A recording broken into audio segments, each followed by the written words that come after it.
जीनिया अपने ग्रुप की लीडर थी। वो बहुत समझदार थी और तमाम बच्चों के मसले सोच समझकर हल करती थी। सब बच्चे उस पर भरोसा करते थे।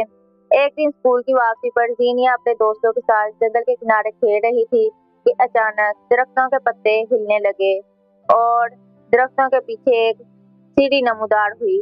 सब बच्चे डर गए।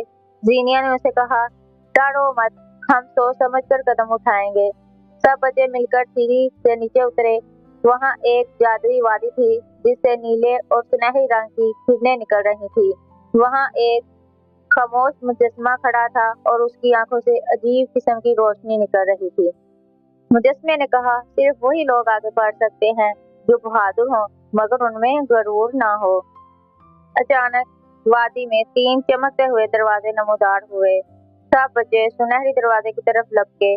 जीनिया ने कहा, नहीं, हम अंधेरे दरवाजे में दाखिल होंगे। जब वो दरवाजे में दाखिल हुए तो सुरंग में बहुत अंधेरा था और अजीब अजीब आवाजें आने लगी। सब बच्चे डर गए, लेकिन जीनिया ने सबके हाथ पकड़ लिए और कहा, जब तक हम साथ मिलकर चलेंगे कोई ताकत हमें हरा नहीं सकती। तब अचानक वादी चमकने लगी और रास्ता बिल्कुल साफ हो गया।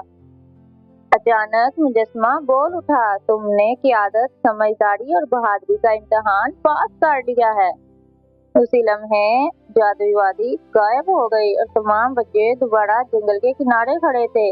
जादू नहीं, बल्कि हौसला, बहादुरी और एक दूसरे का साथ देने में है।